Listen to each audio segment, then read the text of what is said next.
Estamos de vuelta, amigos, amigas, con un tremendo entrevistado y co-conductora también en nuestro tradicional bloque de los jueves con Acción Empresas, quienes van a tener un encuentro que yo por lo menos no me lo voy a perder, que es el 24º, creo que así se dice, Encuentro de Desarrollo Sostenible de Acción Empresas, que se llama Piso Común, cómo la equidad fortalece los negocios, que tiene como foco un tema tan crucial para el desarrollo sostenible como generar las condiciones para avanzar en la cohesión social, encauzar el trabajo en la dimensión social de la ASG. 15 de octubre, desde las 8:30 a las 14 horas, creo que, en el Alto San Francisco 75. Yo digo toda la dirección y todo como que fuera abierto, no sé si abierto, yo creo que no, pero no importa.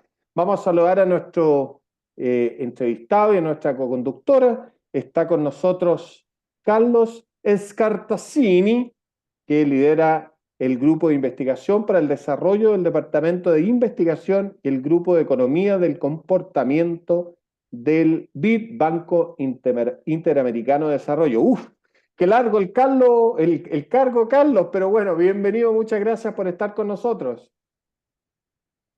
No, gracias a ustedes por la invitación, es un placer. Un piacere. Oye, y saludamos también a nuestra co-conductora, hace tiempo que no la teníamos con nosotros, así que yo me voy a quejar de eso porque lo hacemos muy bien juntos. Katy Miller, gerente de desarrollo en Acción Empresas. Katy, ¿cómo estamos? Muy bien, Alex. Muchas gracias por esa oportunidad de conversar con nuestro invitado especial al evento de desarrollo sostenible, que es Carlos Scartazzini.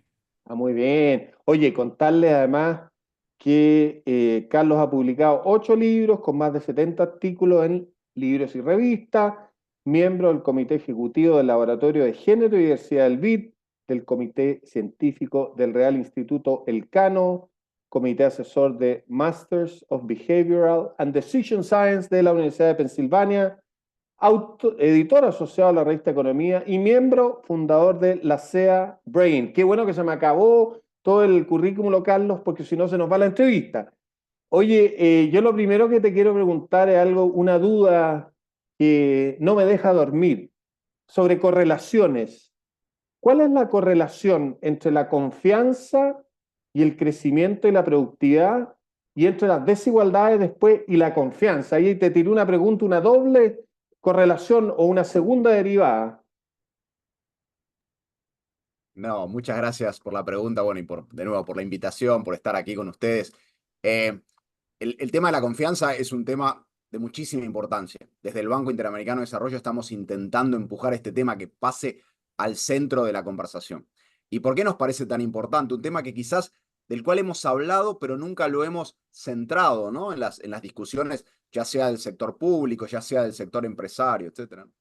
Y una de las claves es un poquito lo que tú dices, ¿no? Que sin confianza no crecemos, sin confianza no construimos ciudadanías fuertes, eh, y sin confianza, digamos, no generamos la prosperidad que América Latina y el Caribe, digamos, necesitan, así como otras regiones del mundo, ¿no? Carlos, pero eso está demostrado porque uno lo puede decir, pero hay métricas que comprueban, hay estudios econométricos, economía, que dicen a menor confianza claramente hay menor crecimiento y menor productividad. Sí, sí, sí, sí. Y si quieren, los invito a leer nuestro libro, que se llama justamente Confianza, que es el libro insignia, el libro insignia del BID. Pero te doy algún ejemplo. Te doy algún ejemplo. Ya no solo lo dijimos nosotros, ¿no? Fukuyama hablaba de que la desconfianza es un impuesto al desarrollo. Y yo te doy un ejemplo, ¿no? Cuando uno tiene la suerte, digamos, de viajar por algunos países del mundo, quizás acá mismo en algunos lugares en Estados Unidos, donde yo resido, o en algunos lugares de Europa, ¿no? A veces a uno le pasa que está está viajando por las carreteras y encuentra una granja, ¿no? Un pequeño establecimiento que tiene una venta de frutas y verduras fuera del establecimiento. Uno para, quizás dice, vamos a poner un precio, 5 tomates por $2, ¿no? Entonces no hay nadie, ¿eh? El stand está vacío, uno agarra los 5 tomates, pone los $2 en una cajita y se va, ¿ok? En ese contexto, digamos, no hay ningún tipo de costo de transacción, ¿no? O sea, todo lo que recauda el dueño de la granja lo puede utilizar luego para producir más y mejores tomates. Comparemos eso con la realidad que pasa en muchos de nuestros supermercados, ¿no? En la región donde tú tienes que tener alarmas de seguridad, tienes los productos en cajas que además tienen alarmas, entonces tú necesitas comprar esos dispositivos, comprar las alarmas, tener cajeros en lugar de una cajita, tener quien controla a los cajeros, tener quien controla a las alarmas y las cámaras de seguridad. Todo eso es un tremendo costo de transacción, que es un costo que asumen las empresas y que les impide dar mejores servicios a los ciudadanos y crecer a la gente que va a comprar esos lugares, ¿no? Entonces, hay un montón de dinero que se gasta en cuidarnos de la desconfianza. Okay. Lo mismo pasa con las empresas que no crecen. Yo te Sabemos iba a que pre- para... Perdona, Sí, dale. Carlos, esa es la confianza entendida y esa perspectiva, por supuesto, existe desde las empresas o los clientes que vienen a comprar, pero ¿qué pasa con la confianza en las instituciones? ¿Qué pasa con la confianza en los poderes del Estado, en la autoridad, instituciones de todos los sectores? ¿Ah? ¿Es otro el concepto ahí o es lo mismo para ti? No, en gran medida es lo mismo, digamos, ¿no? Porque ahora imagínate, tú no confías en el Estado, tú no confías en las instituciones. Entonces, ¿qué es lo que pasa? Y lamentablemente es lo que pasa en muchos de nuestros países. Lo que tú le demandas al Estado, no le demandas bienes públicos de calidad, no le demandas nuevos puertos, ¿ok? ¿Por qué? Porque qué es lo que hace que un país crezca? Un país crece cuando hay más empleo, cuando hay más desarrollo, cuando hay más oportunidades comerciales, cuando se puede exportar más, ¿no? ¿Y qué necesitas para eso? Necesitas infraestructura, necesitas puertos, necesitas carreteras, etc.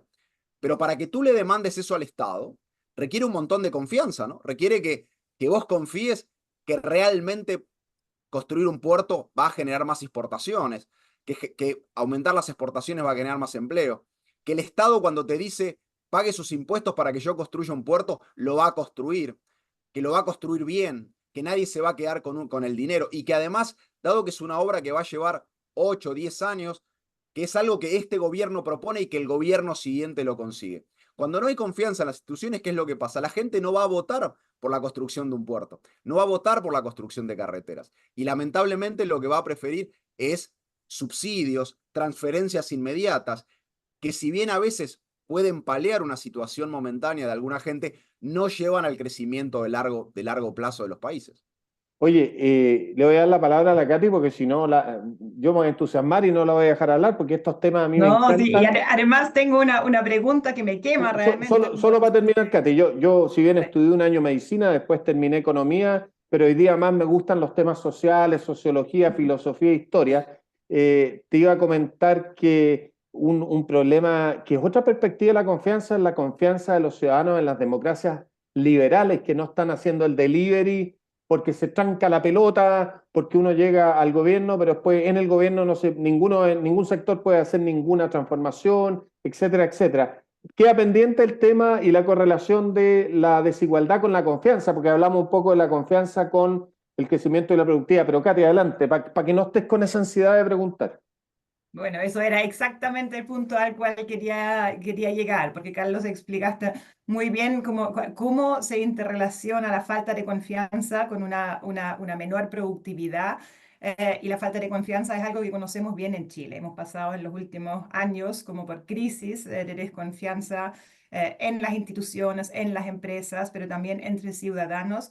Y al mismo tiempo se han producido crisis que uno siente que están relacionados, como una crisis de seguridad y también una gran crisis, una brecha de desigualdad que llevamos arrastrando hace décadas, pero que realmente como sigue siendo un gran desafío, un gran problema en Chile, pero también en la región latinoamericana. Entonces mi pregunta es un poco, ¿cómo afecta la desigualdad económica como los niveles de confianza que hay entre los ciudadanos y también se puede generar esa relación como con el crecimiento económico que ya demostraste en tu libro y ahora en la pregunta respecto a la confianza?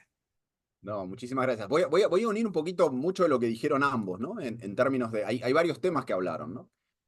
La disatisfacción con las democracias, las crisis que perciben los ciudadanos, cómo de golpe situaciones que quizás no se ven en los números, sí se ven, digamos, en cómo los ciudadanos lo perciben. Y vamos a empezar desde cómo definimos confianza, ¿no? La confianza es la creencia de que otros no van a actuar de manera oportunista, de que otros no van a tomar ventaja de nosotros. Es la definición más fácil que creo que hay en la literatura y es la que nosotros hemos tratado de armar. Lo que tiene bueno esta definición son varias cosas, ¿no? Cuando hablamos de los demás, hablamos de los ciudadanos, hablamos de los gobiernos, hablamos de las empresas, ¿ok? Pero una cosa que es muy importante es que es una creencia. ¿Qué implica que sea una creencia? Que sea una creencia implica que depende de la realidad, ¿ok? Claramente lo que yo crea va a depender de la realidad, pero además va a depender de la información que yo tengo de esa realidad. Una Y al mismo percepción, a tiempo, eso te refieres, una percepción. exactamente, y va a depender al mismo tiempo de yo cómo percibo la información que tengo sobre esa realidad, ¿ok? Entonces, lo que nos puede pasar es que la realidad está cambiando positivamente y sin embargo la información que yo recibo es negativa y la manera en la cual yo traduzco esa información negativa en mis creencias también está afectada. ¿Por qué digo esto? Digo esto porque lo que muchas veces nos pasa es que uno ve realidades muy distintas en distintos países a distintos niveles de desigualdad y a distintos niveles de criminalidad, etcétera, etcétera. ¿Ok? Porque la realidad que la gente está percibiendo es muy distinta. Te voy a dar un ejemplo que lo hemos estudiado. Cuando uno mira los niveles de crimen de Chile, digamos, los niveles de criminalidad en Chile son más bajos que la gran mayoría de los países de la región. ¿Ok? Sin embargo, cuando nosotros le preguntamos a los chilenos que ellos digan cuál piensan que es el nivel de crimen, cuál es el nivel que estiman que es el nivel de crimen, es mucho más alto que países que tienen niveles de criminalidad muchísimo más altos. ¿Ok? Entonces, por decir algo, supongamos que vamos a poner un número que sea 10. O sea, en Chile el crimen es 10, la gente te dice que es 100. ¿Ok? Mientras que países que es 50, quizás la gente te dice que es 50. Entonces, aún en países que tienen 5 veces la criminalidad de Chile, la gente piensa que el nivel de criminalidad es menor que lo que piensan los chilenos. Y lo mismo pasa con la desigualdad. Una cosa que hemos visto que no es tan importante la desigualdad, sino la percepción que tienen las personas de la desigualdad y la percepción que tienen respecto de la justicia que hay detrás de esos valores. ¿Ok? Entonces, vos podés tener un país muy desigual, pero donde la gente considera que es justo esa desigualdad, ¿ok? Que es una desigualdad basada en el esfuerzo, etcétera, etcétera. Y Y hay que, países donde no y que, tienen tanta desigualdad. que moralmente no es un problema, Exactamente, hay otros países donde no, y hay países donde a veces la desigualdad ha mejorado y sin embargo se convierte en un mayor problema que el que era antes. ¿Por qué? Por una cuestión de expectativas insatisfechas. ¿Ok? No solo estoy peor, sino que quizás estoy un poquito mejor, pero no estoy tan bien como yo pensaba que iba a estar. Bueno, ¿por qué la desigualdad importa para la confianza? Que era la pregunta que hicieron ustedes.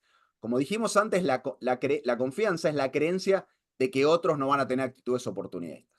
Lo que pasa en muchos países es que la desconfianza tiende a ser una indicación, una señal de que hay otros que se están aprovechando o de mí o del sistema y que están teniendo beneficios que yo no estoy teniendo. ¿Ok? Entonces, altos niveles de desigualdad me puede implicar a mí entender de que hay gente que se está beneficiando a costa mío. ¿Ok? Y por eso la desigualdad genera desconfianza. Lo que es importante es que al mismo tiempo la desconfianza genera desigualdad, que es en parte lo que nos pasa, y vuelvo a la pregunta que teníamos antes sobre las democracias y cosas. ¿Qué es lo que pasa? Cuando hay desconfianza, como decía antes, no pedimos mejores escuelas, ¿ok? Al Estado. Lo que hacemos es nos vamos del Estado y mandamos a nuestros chicos a las escuelas privadas, ¿ok? ¿Y eso qué hace? Aumenta la desigualdad entre quienes pueden mandar a los niños a una escuela privada y a los que no. ¿Qué hacemos? Nos vamos a vivir a un barrio privado, a un barrio cerrado con guardias de seguridad. Nuevamente, aumenta la desconfianza, nuevamente aumenta la desigualdad entre los que pueden tener su seguridad propia y que no. Porque además los que ahora tienen su seguridad propia y su seguridad y su educación privada y su salud privada no quieren pagar impuestos para mejorar la educación y la salud del resto. Entonces, la relación, como les decía, entre la desconfianza y la desigualdad va por los dos lados. Mayor desigualdad tiende a generar más desconfianza, particularmente cuando la sociedad considera que esa desigualdad es producto de una distribución injusta de riqueza o de poder, y al mismo tiempo la desconfianza tiende a generar aún mayor desigualdad. Clarísimo. Mira, Carlos, ahí se me hace al tiro como una pregunta, porque tú muestras muy bien que eso genera un círculo vicioso. Y yo creo que en ese momento en Latinoamérica, pero también en Chile, estamos viviendo mucho de eso. Entonces, ¿qué tenemos que hacer para romper ese círculo? Y te lo pregunto al tiro desde la visión que tenemos nosotros de esta acción empresas. ¿Qué tienen que hacer las empresas específicamente para mejorar esos índices, disminuir la desigualdad y también disminuir las desconfianzas? ¿Cuál es el rol que tienen que tomar? Carlos, ¿puedo agregar algo a lo de la Katy? Cuando tú hablas de percepciones, ojo con todo lo que tiene que ver con los medios, la construcción de realidad, ¿para qué decir las redes sociales, las fake news, algo que está tan de moda, expandido en la discusión? Algunos hablan de ponerle ciertas restricciones, entonces ahí aparecen los que dicen, no, pero eso atenta contra la libertad de expresión. Yo que trabajo, digamos, aunque soy ingeniero comercial, economista, en un medio y como buen liberal que soy, me encanta la distribución del poder. Entonces lo que me preocupa a mí es la concentración del poder mediático, de que haya falta de pluralismo. Yo puedo tener libertad de expresión en mi ducha, pero no me escucha nadie en mi ducha. Entonces, lo importante es que las distintas opiniones de la sociedad se expresen en los medios mainstream, sin que eso genere tanta fragmentación que sea ingobernable. Pero te mezclé como 4 temas, pero también lo que pueden hacer las empresas, pero la importancia en esta confianza y en estas percepciones de los medios. Totalmente de acuerdo. Tenemos un capítulo entero dedicado al tema de medios tradicionales y social media, digamos, ¿no? Que creo que vos de alguna manera estás esbozando esos temas, ¿no? Antes, cuando teníamos alta concentración de los mensajes en algunos pocos medios de comunicación, teníamos un problema, ¿no? Que era que no nos enterábamos de toda la realidad, nos enterábamos de la realidad, digamos, que esos medios nos mostraban. Pero al mismo tiempo, digamos, había un rol para la reputación mucho más importante. Hoy día lo que tenemos con la gran fragmentación, lo que tenemos es mayor acceso a información, pero también potencialmente mayor acceso a desinformación. Dado que tú puedes tener desde, digamos, aun cuando tú dices que desde la ducha nadie te escucha, hay muchísima gente que transmite desde el sótano de su casa, digamos, ¿no? Y con solo tener 1000 suscriptores puede vivir bien. Y siempre hay 1000 suscriptores que van a pensar, digamos, de que la Tierra es plana o de que, etcétera, etcétera, ¿no? Entonces, si tú te dedicas a eso, puedes hacer mucho dinero. Pero hay un rol muy importante, como decíamos, de los medios. Hemos hecho varios papers donde mostramos cómo la información influye cómo la gente decide. Como por ejemplo con el tema de crimen. Tú le cuentas a la gente, tú le muestras a la gente el caso de un crimen totalmente irrelevante. Un crimen de esos que lamentablemente pasa cualquier día en América Latina. Y tú luego les dices que estime los niveles de crimen en su país. Y los niveles que estiman de crimen son muchísimo más altos que si no hubieran visto esa noticia, digamos. O sea, el efecto que tiene una noticia en cómo la gente interpreta la realidad es muy fuerte. Pero una cosa que es interesante es la siguiente. No necesitas censura, pero sí hay maneras en las cuales los medios de comunicación pueden ayudar. Y tenemos, por ejemplo, un paper que hemos publicado recientemente donde vemos, por ejemplo, el tema del fact-checking, ¿no? Esta idea de cómo haces para chequear la desinformación, ¿no? Y ahí mostramos cuáles son las medidas, las maneras en las cuales se puede hacer esto bien en el sentido de que tenga más efecto, que la gente esté más dispuesta a compartir estos chequeos de desinformación que otros, ¿no? Entonces, por ejemplo, el modelo tradicional, digamos, de poner es falso, ¿no? Es decir, poner al político de turno y decir es falso lo que dice en general, tiene poca repercusión porque la gente tiende a no repetir eso. Mientras que si tú corriges el mensaje, bueno, eso es una historia larga, pero digo, hay maneras de que funcione mejor los medios sin necesidad de censurarlos, etc. Pero entonces digo, hay una parte que los medios de comunicación pueden hacer, que es entender cómo se disemina la desinformación y cómo ellos pueden ayudar de la mejor manera. Lo mismo pasa con las empresas. ¿Okay? Acá las empresas son parte de este ecosistema fundamental en el cual participamos todos. ¿Por qué? Porque por suerte, digamos, las empresas son el motor del crecimiento de las economías. ¿Okay? Necesitamos que las empresas crezcan, necesitamos que las empresas compitan, necesitamos que las empresas contraten más empleados. Al mismo tiempo necesitamos que las empresas muestren, digamos, cómo podemos construir esas sociedades más justas, ¿no? Y equitativas. pagando un salario justo a los empleados y no discriminando, digamos, ¿no? Ya sea por raza, por sexo o por lo que fuere, digamos, ¿no? Digo, y al mismo tiempo generando confianza en los consumidores y no aprovechándose de ellos, digamos, ¿no? Es decir, cuando una empresa, por ejemplo, se aprovecha de estos fees, ¿no? De estos fees oscuros que la gente no sabe para aprovechar un descuido del consumidor y cargarle un fee alto que la persona no sabía, ¿no?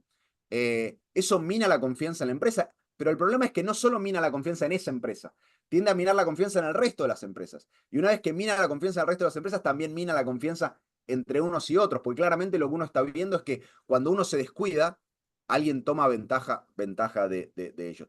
Y creo que las empresas en ese sentido no están viendo eh, el hecho de que a veces ganar $1 más aquí o allá tiende a tener un efecto muy negativo en el resto de la población.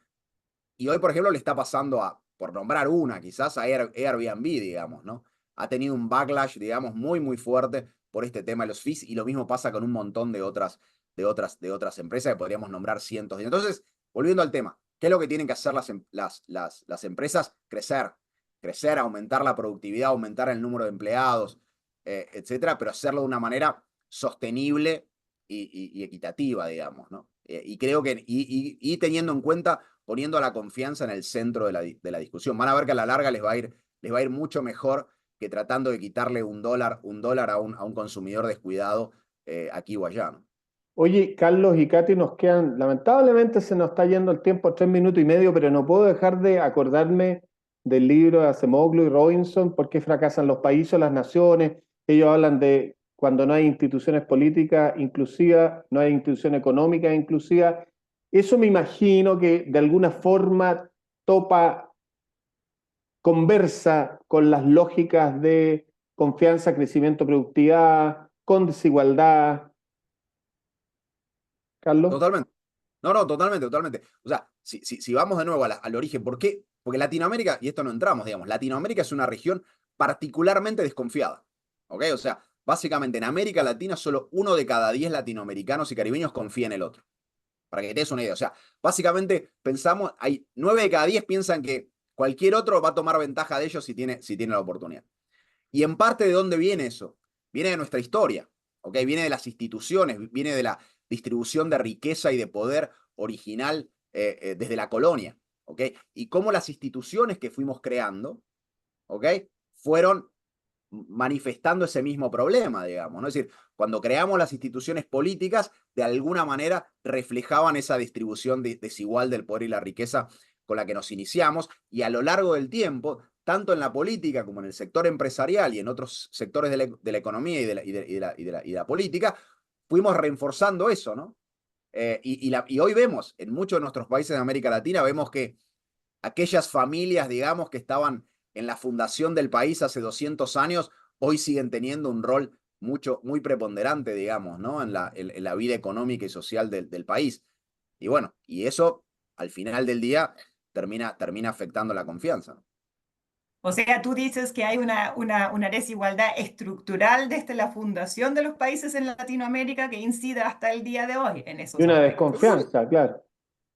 yo creo que digamos, hay un pecado original en muchos de nuestros países, no en todo, que no hemos sido capaces de desenredar lo suficiente. Algunos han sido más capaces que otros. Algunos han invertido mucho en educación, mucho en bienes públicos, han fomentado, digamos, una mayor igualdad. En otros países, lamentablemente, de la manera que hemos construido las sociedades y hasta las ciudades. O sea, en algunos países hemos hasta construido las ciudades de manera fragmentada, ¿no? Donde ricos y pobres no se relacionan entre sí. Y cuando tú no conoces al otro, es muy difícil confiar, porque Mm. no sabes qué es lo que quiere, cuáles son sus deseos, sus prioridades, etcétera. Entonces, digo, hemos construido sociedades, ciudades, etcétera, donde la relación entre ricos y pobres, locales y migrantes, y así podríamos seguir, es baja, y lamentablemente eso aumenta la desconfianza. Si hay algo que tenemos que cambiar es eso, ¿no? Tenemos que volver al espacio público, al lugar donde se encuentren las distintas razas, religiones, estratos sociales, etcétera, para lograr fomentar sociedades más inclusivas, ¿no?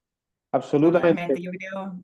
El tema de la segregación aquí es tremendamente importante y en ese sentido me recuerda también una de las 10 acciones. Hay una guía como que han desarrollado desde el Consejo Mundial Empresarial para el Desarrollo Sostenible justamente para abordar desde las empresas el tema de la desigualdad. Y uno de los temas, o sea, obviamente están los sueldos dignos y la inclusión en los equipos, pero también uno de los temas es dar acceso a servicios y productos accesibles y asequibles, es decir, como Sí. tener una cobertura también, y eso lo vemos mucho en Chile, en Santiago, que hay barrios completos, comunas completos con muy poco acceso a servicios básicos, como de salud, financieros, etcétera. Entonces, eso va a ser un tema súper interesante a abordar, como esas acciones concretas también que pueden tomar las empresas al respecto. Oye, lamentablemente nos tenemos que ir. Yo todavía quería opinar unas cosas de Fukuyama, que algo dijo también de Latinoamérica, de la virtud. Hay que volver a los griegos y a la virtud. Y me estoy refiriendo a la virtud, no del popolo, Carlos, sino de nuestras incluso élites, ¿ya? Aprovecharse de estos oportunismos, como lo definíamos, de la base de la confianza, debe partir también por todos los que tenemos ciertos privilegios de haber sido educados en ciertos colegios, acceso a medios, etcétera, etcétera. Pero nos tenemos que ir y yo mismo me alargué, no se olviden entonces del encuentro piso común, cómo la equidad fortalece los negocios. Muchas gracias a los dos, ha sido realmente muy interesante. Saludamos a Carlos Scartazzini y también a Katy Mille, nuestra co-conductora de este bloque. Cuídense mucho. Chao, chao. Gracias. Gracias a Chao, ustedes. muchas gracias. Nosotros nos despedimos, pero no se vayan de la clave porque ahora viene tan solo un momento con Diego Sánchez y Checho Arreaga.